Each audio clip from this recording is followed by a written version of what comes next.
up, family? Welcome to your weekly reading. I am La Santera. I'm bringing you a reading for Monday, May 18th through Sunday, May 23rd.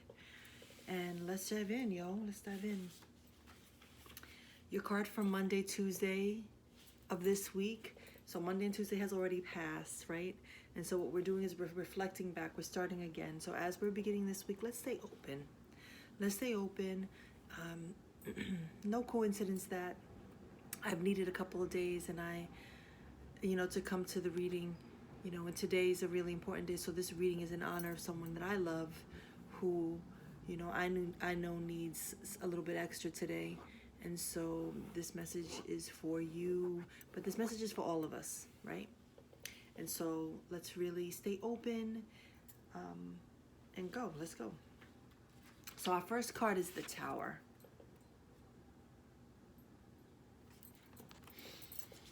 The Tower, the Tower, the Tower. I'm using the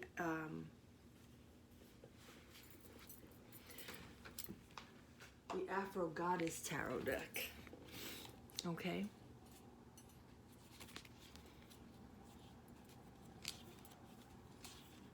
And let's see. And let's see. And let's see. Tower. The number 19. 9, oh yeah, 9 plus 1, 10, 1. Although sharing a name with one of Tarot's major arcana cards, this Tower of the Oracle has an entirely different meaning.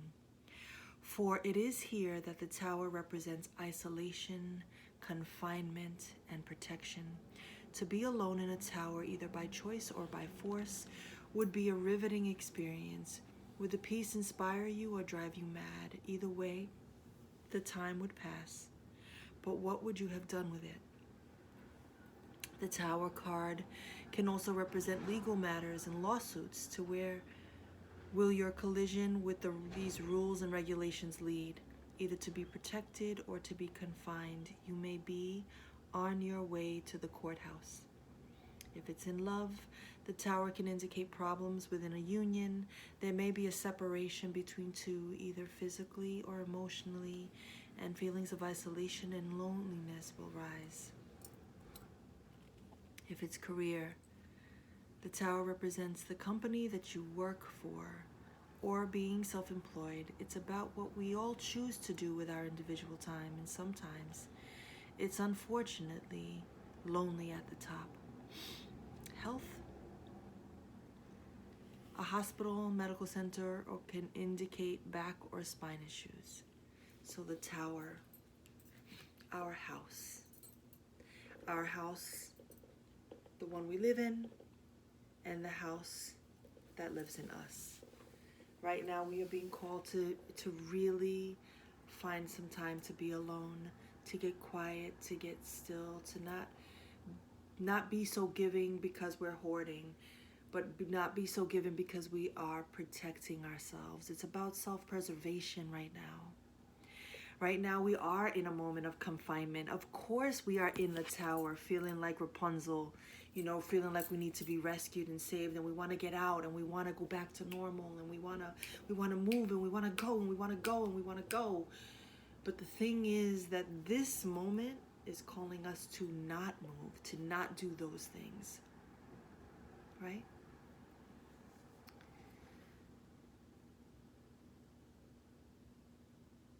Perhaps we should be grateful for this time.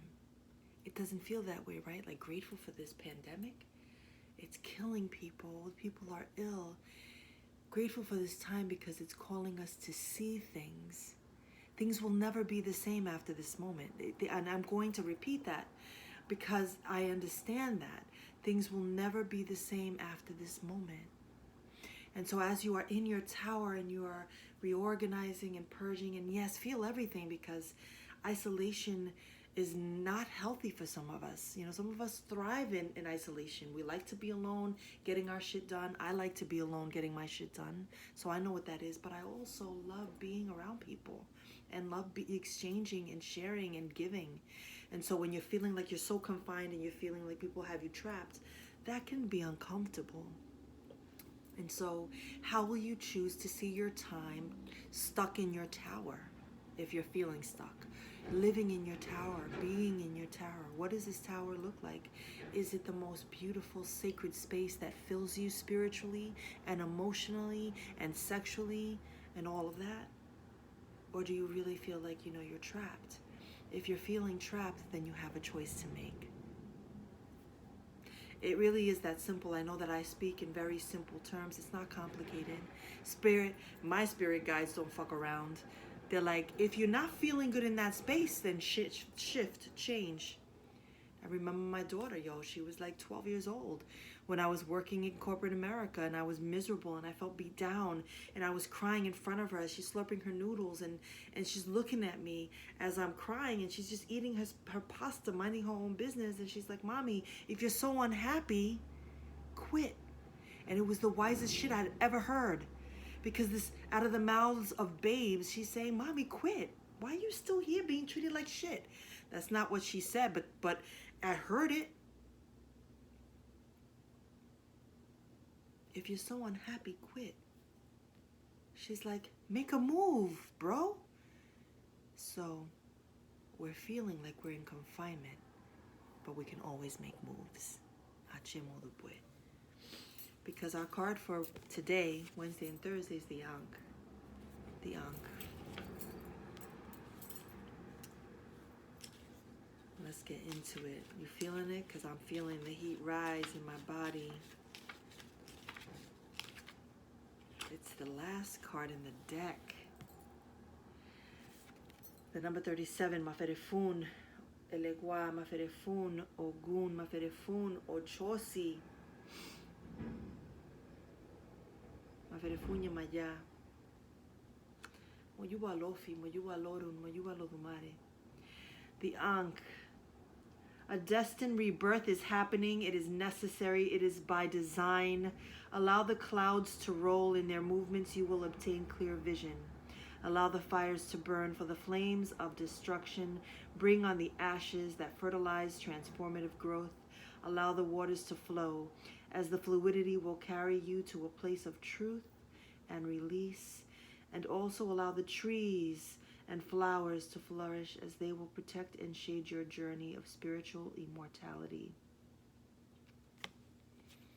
We are in a moment of rebirth. I just said those words. I just started that section of a return to love in my morning meditation. And so that is our message. We are in a moment of rebirth. We are going to come out of this new, whether we like it or not. And it is by design, because we're either going to be put in a corner where we have no other choice but to be reborn, or we are going to allow it to kill us. And by that, I mean that it is whatever has been causing us pain.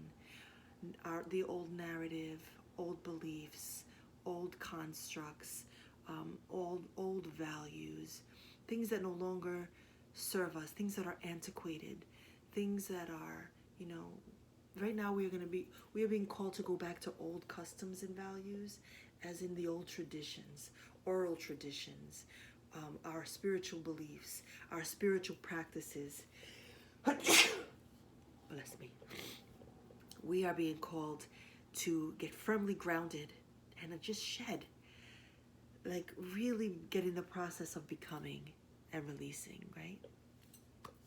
Things will never be the same, yo. And our card for Friday, Saturday, and Sunday is the Black Fox. 4 + 1, 5. Maferefuno Shun. When the day is over, this is for Friday, Saturday, and Sunday. When the day is over and everything is done, the ultimate goal of the fox is success for himself and his family. Being both smart and cunning, this card applies to your day-to-day grind. The reality is, even with good intentions, sometimes you may have to be clever to get ahead. It will suit you to get ready. You are in your tower, in isolation. It's a story.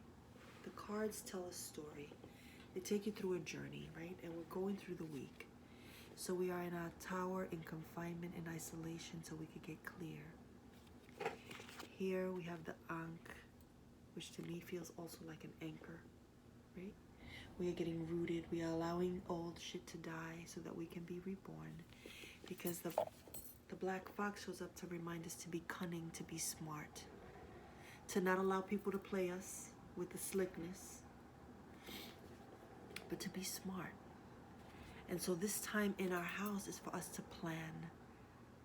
Friday, Saturday, and Sunday is about us planning, executing, focusing inward, because it's all about what we're doing for ourselves is for the greater good, hopefully, right? Hopefully that's the intention. Why is it that you've been chosen to do what you do? Who is it for? And so this is a wonderful meditation on, this is why I'm grinding so hard, because this is who I'm giving it to, who I'm leaving it for, right? At least that is my hope for why it is that we choose to do what we do. Family, that is our reading for the week. That is our reading for the week. May you know that you are guided. May you know that you are protected. May you know that you are loved. May you use this opportunity in the ways that serve you and serve others. I'm wishing for you everything I'm wishing for me. Happiness, health, that our family is protected, right? Right now more than ever. Please connect with people. Please wear your masks. Please wear your gloves. We are not out of it yet. We are still very much in it. And please put good things in your body. Family, have a beautiful, beautiful day. Peace, Ache, Namaste, and so it is. See you next week.